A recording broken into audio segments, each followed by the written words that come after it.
नमस्कार भैया, विद्या भारती की ऑनलाइन वीडियो क्लास में आप सभी का एक बार पुनः स्वागत है। हम जो विज्ञान विषय कक्षा 9 का पाठ 9 बल तथा गति के नियम पढ़ रहे थे, जिसमें हमने बल के बारे में पिछले वीडियो में अध्ययन किया। आज हम गति के नियम के बारे में पढ़ेंगे। तो पिछले पाठ में हमने बल के बारे में पढ़ा कि बल क्या होता है, किसी वस्तु को खींचना, धक्का देना, क्या कहलाता है, बल कहलाता है। तो गति का आज हम गति के नियमों के बारे में पढ़ते हैं। गति के 3 नियम है जो न्यूटन ने दिए थे। तो वो न्यूटन ने जो गति के 3 नियम दिए थे, उनके नियम के अनुसार पहला नियम, गति का प्रथम नियम क्या है? गति के प्रथम नियम को जड़त्व का नियम कहते हैं।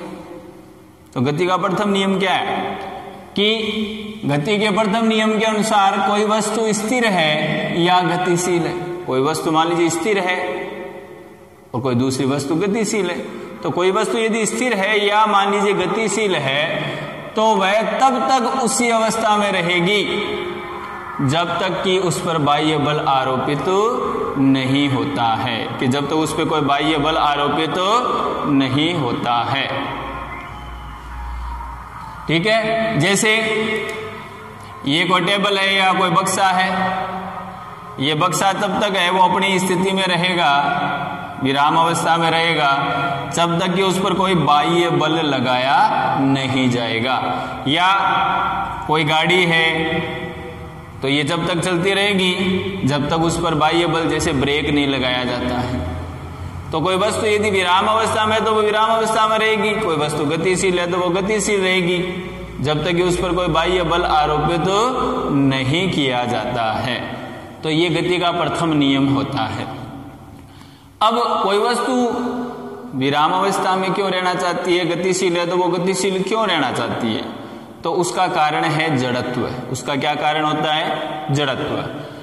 तो जड़त्व किसे कहते हैं? किसी भी वस्तु का वह प्राकृतिक गुण, ये सभी वस्तुओं का प्राकृतिक गुण है, कोई भी वस्तु हो चाहे, जो उसकी विराम या गतिशील अवस्था में परिवर्तन का विरोध करे। अगर वो विराम अवस्था में है तो वो विराम अवस्था में रहना चाहती है, गतिशील अवस्था में है तो वो गतिशील रहना चाहती है। इसे क्या बोलते हैं? जड़त्व। तो अब जड़त्व क्या है?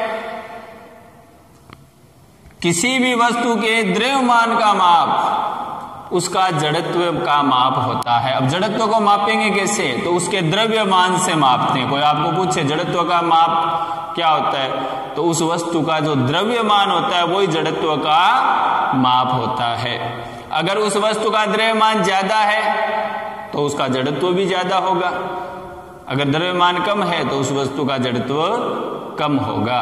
तो मतलब उसके जो द्रव्यमान का माप होता है वही उस वस्तु के जड़त्व का माप कहलाता है। तो जड़त्व का माप उसके द्रव्यमान से किया जाता है। अब इसके कुछ उदाहरण लेते हैं कि मान लीजिए आप किसी बस में यात्रा कर रहे हैं और बस में यात्रा कर रही, गाड़ी चल रही है और उसमें अचानक ब्रेक लगाया जाता है। तो बस में यात्रा करते समय जब आप खड़े हैं, बस गाड़ी चल रही है, तो आपका जो शरीर होता है वो बस के साथ में गतिशील होता है, और जैसे ही गाड़ी को ब्रेक लगाएंगे गाड़ी रुकेगी, लेकिन आपका शरीर है वो उस बल जो बस गति कर रही थी उसके साथ गतिशील था। तो आपका जो भाग, जैसे पैर हैं आपके जो भूमि के संपर्क में है, वो तो गाड़ी के ब्रेक लगाते ही जो भूमि के संपर्क वाले, जो गाड़ी के फर्श के संपर्क में जो पैर हैं वो तो स्थिर हो जाते हैं, लेकिन आपके शरीर का जो ऊपरी भाग है वो भी ब्रेक लगाने के पश्चात गतिशील रहता है, और आपका शरीर है वो आगे की ओर झुक जाता है। आपने कई बार देखा है कि अचानक गाड़ी वाला ब्रेक लगाता है तो सिर आगे टकरा जाता है। तो वो किसके कारण? क्योंकि आपका शरीर है वो उस गति का विरोध करता है, और आपका शरीर गाड़ी रुकने के पश्चात भी, ब्रेक लगाने के पश्चात भी आपका शरीर गतिशील रहता है, इसलिए आपका शरीर आगे की ओर झुक जाता है।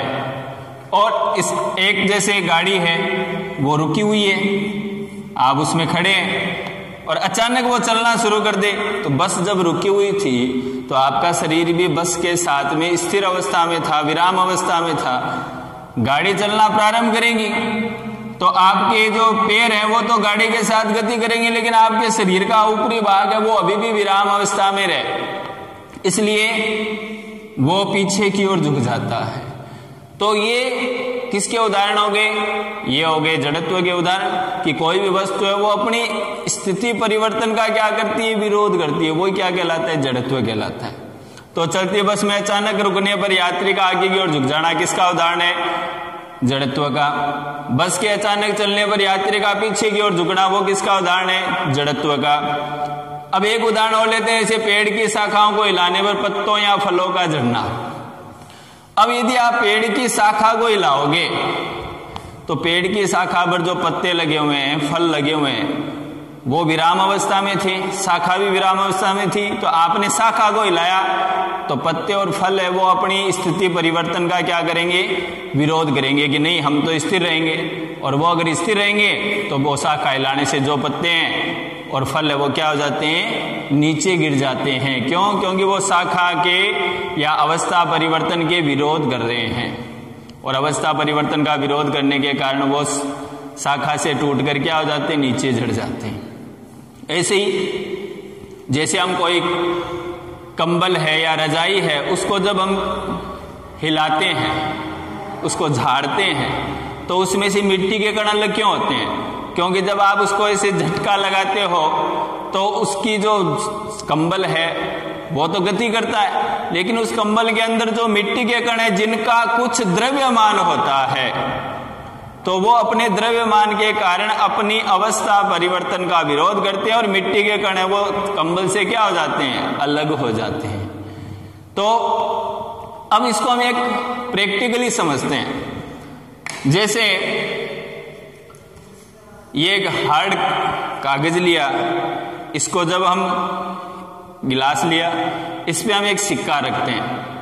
अब इस सिक्कों के आप जब इस पे रखोगे, अब इस सिक्के का कुछ ना कुछ द्रव्यमान है।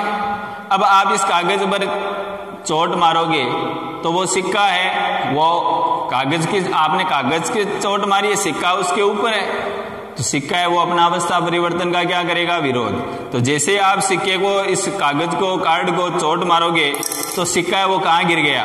इस गिलास के अंदर आ गया। क्यों आ गया? क्योंकि इस सिक्के का द्रव्यमान है जिसके कारण इसने अपनी अवस्था परिवर्तन का विरोध किया। कार्ड है वो तो गति करके चला गया, लेकिन सिक्का अपनी जगह पर ही था, इसलिए वो गिलास के अंदर गिर गया। तो अगर इस कार्ड का या इस सिक्के का वजन कम होगा तो वो हो सकता है कि कुछ दूरी तक इसके साथ में गति करें। तो वो किस पे निर्भर करता है? सिक्के के या किसी वस्तु के द्रव्यमान पर जड़त्व है वो निर्भर करता है। तो ये सिक्का इसके अंदर क्यों गिरा? क्योंकि इसने अपनी अवस्था परिवर्तन का क्या किया? विरोध किया, इसलिए वो सिक्का गिलास के अंदर चला गया, कार्ड वो आगे की ओर चला गया। तो ये जड़त्व का उदाहरण है। अब ये तो बात हो गई जड़त्व की। अब जड़त्व कितने प्रकार का होता है? जड़त्व दो प्रकार का होता है, एक होता है स्थिर जड़त्व और एक गतिशील जड़त्व। दोनों हमने पढ़े कि कोई वस्तु स्थिर अवस्था में, विराम अवस्था में है, जिसको विराम जड़त्व भी बोलते हैं, इसको स्थिर जड़त्व या विराम जड़त्व भी कहते हैं। जैसे कोई वस्तु विराम अवस्था में, तो विराम अवस्था में रहना चाहती है कोई। तो जैसे हमने उदाहरण पढ़ा बस में कि आप अगर खड़े हैं, अचानक बस चलने लग जाए, तो आपका शरीर स्थिर था और आपके शरीर ने स्थिर अवस्था में रहने के लिए क्या होता है? पीछे की ओर झुक जाता है। तो वो क्या है? स्थिर जड़त्व है। तो कोई वस्तु स्थिर अवस्था में है तो वो स्थिर अवस्था में रहना चाहती है, उसे स्थिर जड़त्व कहते हैं। दूसरा गतिशील, की कोई वस्तु गति कर रही है, बस में हम बैठे हैं तो अब गति कर रहे हैं, बस के साथ साथ हमारा शरीर चल रहा है। जैसे ही ब्रेक लगाते हैं, हमारा शरीर है वो गतिशील रहना चाहता है, मतलब उस अवस्था परिवर्तन का क्या कर रहा है? विरोध। तो हमारा शरीर किधर झुकेगा? आगे की ओर। तो ये गतिशील जड़त्व कहलाता है। तो कोई वस्तु गतिशील है तो वो गति की अवस्था का परिवर्तन का विरोध करती है, उसे क्या बोलते हैं? गतिशील जड़त्व। तो जड़त्व कितने प्रकार के होते हैं? दो, एक स्थिर जड़त्व और एक दिशिक जड़त्व। एक अन्य उदाहरण लेते हैं कि मान लीजिए कि जो बस होती है, आपने देखा होगा सामान को बस के ऊपर है कोई बांधा क्यों जाता है? अब अगर जैसे ये बस के ऊपर सामान है, इसको बांधना क्यों पड़ता है? अगर नहीं बांधेंगे तो क्या होगा? गाड़ी चलेगी तो ये पीछे की ओर चला जाएगा, ब्रेक लगाएंगे वो आगे की ओर चले जाएगा, गाड़ी दाईं ओर मुड़ेगी तो ये बाईं ओर चला जाएगा, गाड़ी बाईं ओर मुड़ेगी तो ये दाईं ओर चला जाएगा। तो वो सामान कभी इधर टकराएगा कभी इधर टकराएगा, हो सकता है ज्यादा हो तो कई बार नीचे भी गिर सकता है।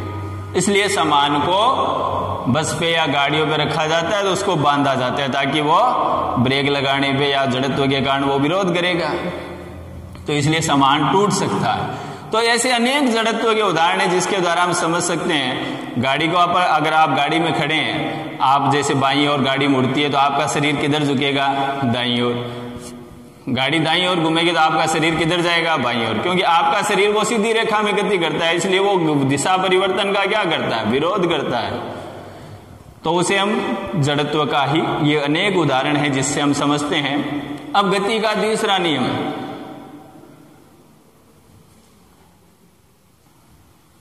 तो अब गति का द्वितीय नियम, किसी वस्तु के संवेग में परिवर्तन की दर, संवेग में परिवर्तन की दर उस पर लगने वाले असंतुलित बल की दिशा के बल के समानुपाती होता है। क्या पढ़ा कि किसी वस्तु के संवेग में परिवर्तन की दर उस पर लगने वाले असंतुलित बल की दिशा में बल के समानुपाती होता है। तो संवेग क्या होता है? द्रव्यमान और वेग के गुणनफल को हम संवेग कहते हैं। अब इसको समझना कि जैसे ये सड़क है, आप यहाँ पे खड़े, कोई बच्चा है या कोई व्यक्ति है वो साइकिल पर आ रहा है और वो या आपसे आके टकराता है या दौड़ता हुआ आता है कोई, वो आपसे आके टकराता है। तो आपसे आके जब वो टकराता है तो मतलब संवेग में क्या हो रहा है? उसके वेग में परिवर्तन हो रहा है। मतलब ये आपसे जब टकराएगा तो टकराने पर आपको कितनी चोट लगेगी? आपको चोट कितनी लगेगी? थोड़ी लगेगी, ज्यादा तो लगेगी नहीं। आप ऐसे कि खत्म हो जाए या मर जाए, क्योंकि जो टकराने वाला है वो क्या है? उसका द्रव्यमान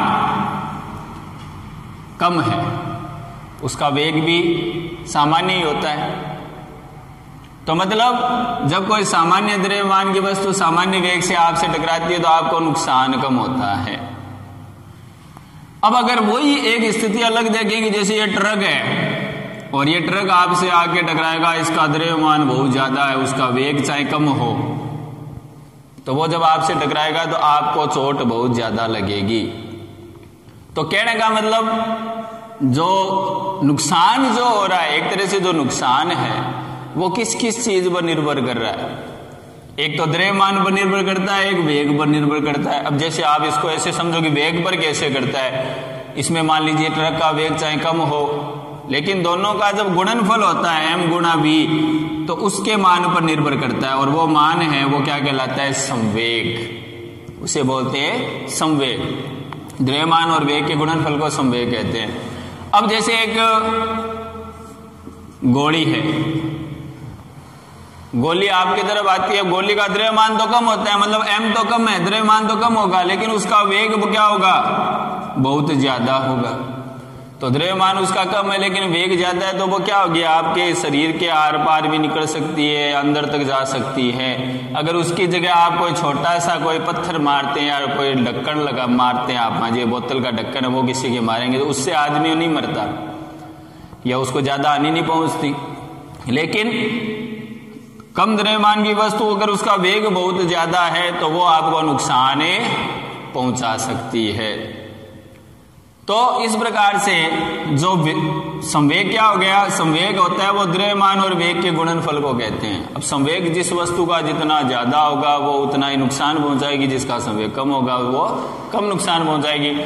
तो संवेग किसे कहते हैं? द्रव्यमान और वेग के गुणनफल को संवेग कहते हैं। द्रव्यमान और वेग के गुणनफल को संवेग, संवेग को P से व्यक्त करते हैं, द्रव्यमान को m से और वेग को v से। तो P बराबर क्या हो गया? mv। तो जो संवेग होता है वो दो चीजों पर निर्भर करता है, एक द्रव्यमान पर और दूसरा उसके वेग पर। अगर वस्तु का द्रव्यमान ज्यादा होगा तो भी उसका संवेग ज्यादा होगा, वेग ज्यादा होगा तो भी संवेग क्या होगा? ज्यादा होगा। अगर वेग कम होगा तो संवेग कम होगा, द्रव्यमान कम होगा तो संवेग कम होगा। तो दो चीजों पर फर्क संवेग वो निर्भर करता है। अब हम संवेग के लिए सूत्र का व्युत्पन्न करते हैं। तो अब हम गति के द्वितीय नियम का गणितीय गणना करते हैं। जैसे कि मान लीजिए ये कोई पिंड है या गेंद है जिसका द्रव्यमान क्या है m, ये गति कर रही है, इसको इधर धक्का लगाएंगे तो ये अपनी स्थिति परिवर्तन करती है।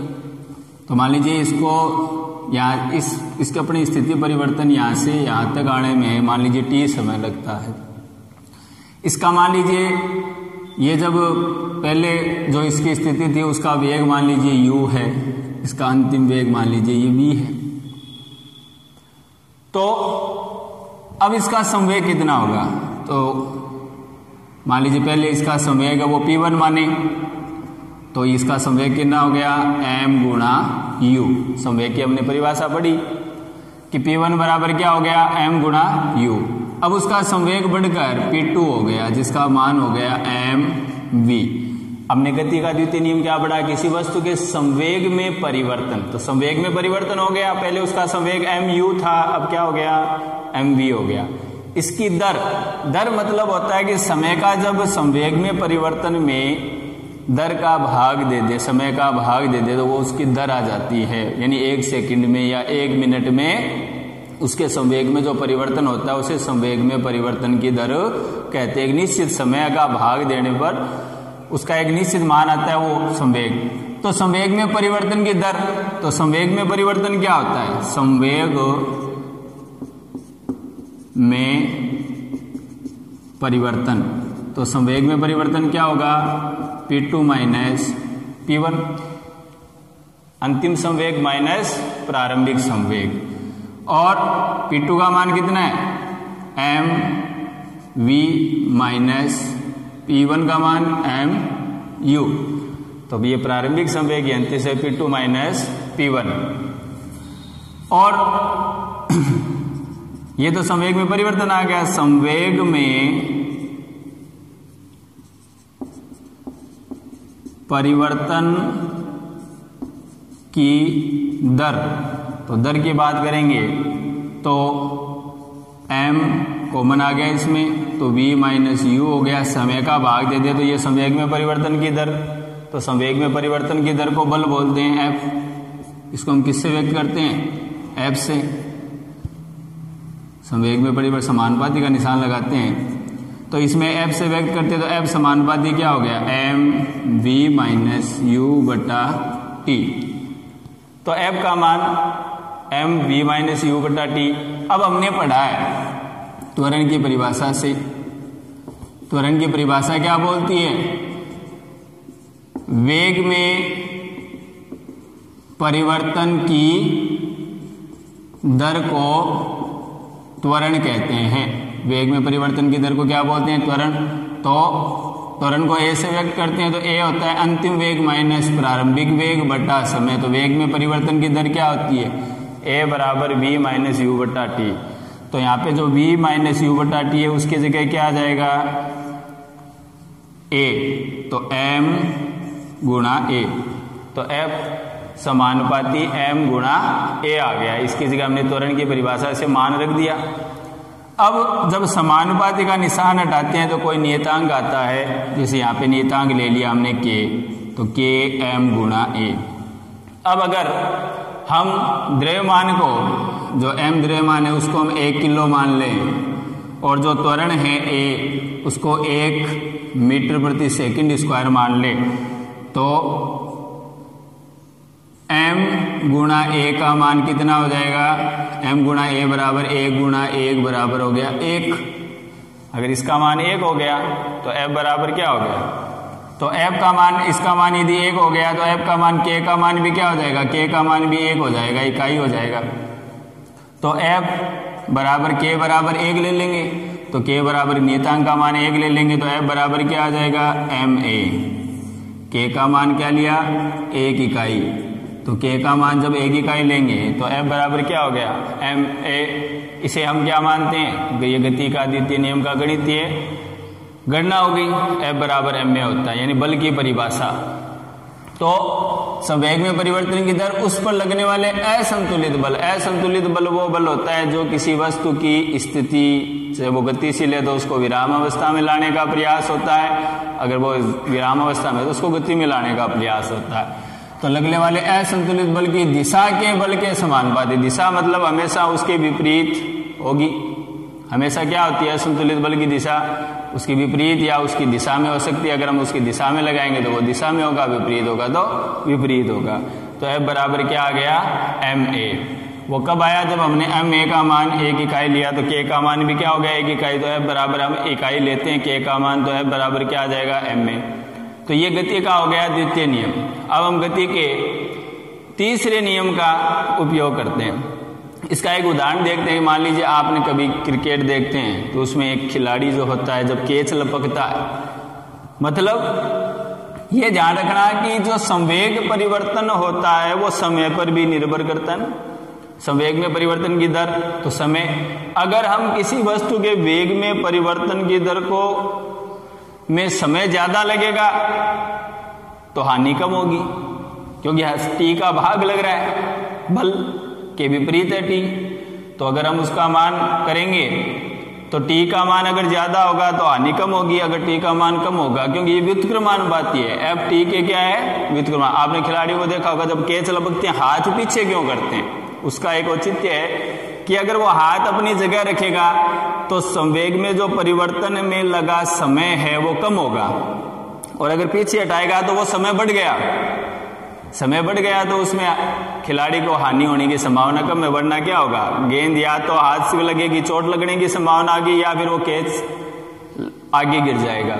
तो हमेशा कैच लेने के बाद में हाथ पीछे हटाने का मतलब होता है कि जो समय होता है उसको बढ़ाना।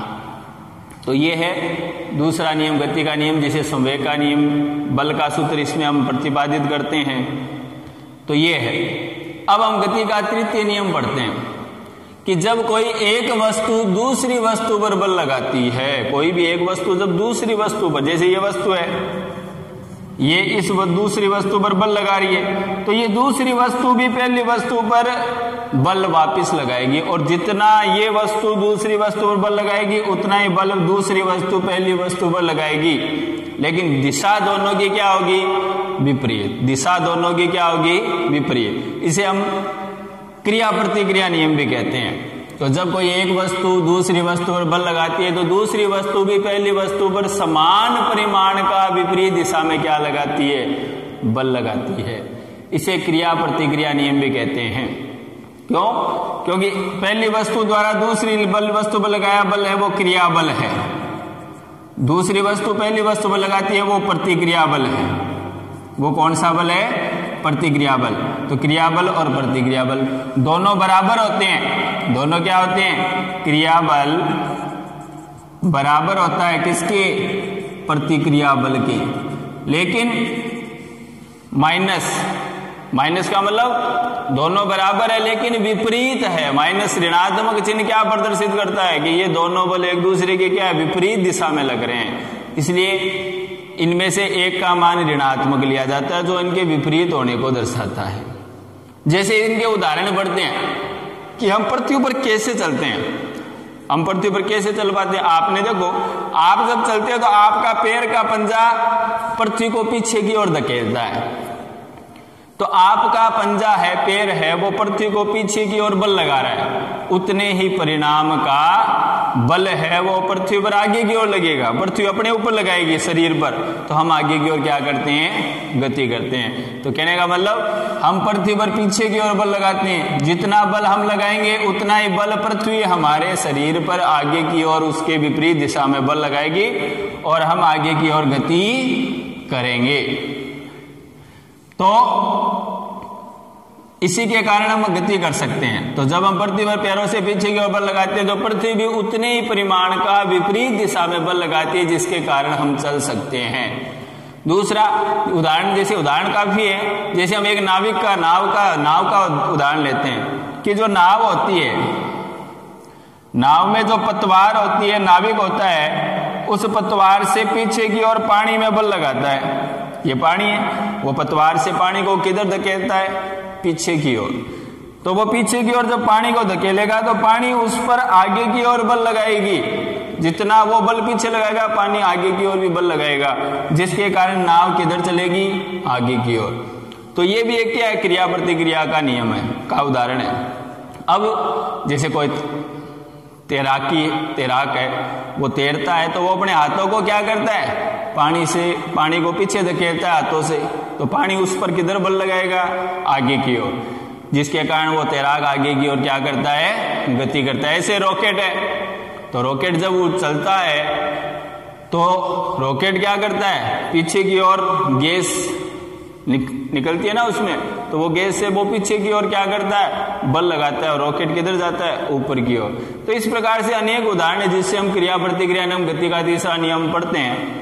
तो ये उदाहरण, तो गति का तीसरा नियम क्या है कि जब कोई एक वस्तु दूसरी वस्तु पर बल लगाती है तो दूसरी वस्तु भी पहली वस्तु पर उतने ही परिमाण का विपरीत दिशा में बल लगाती है, जिसे हम गति का तीसरा नियम बोलते हैं। इसे दूसरा नाम है क्रिया प्रतिक्रिया नियम से जाना जाता है। तो आज हमने गति के 3 नियम पढ़े। इसमें कुछ बातें हैं वो समय के अभाव में छूट जाती है, वो जब हम आगे पढ़ेंगे तब हम उसका अध्ययन करेंगे। तब तक के लिए धन्यवाद। जय हिंद, जय भारत।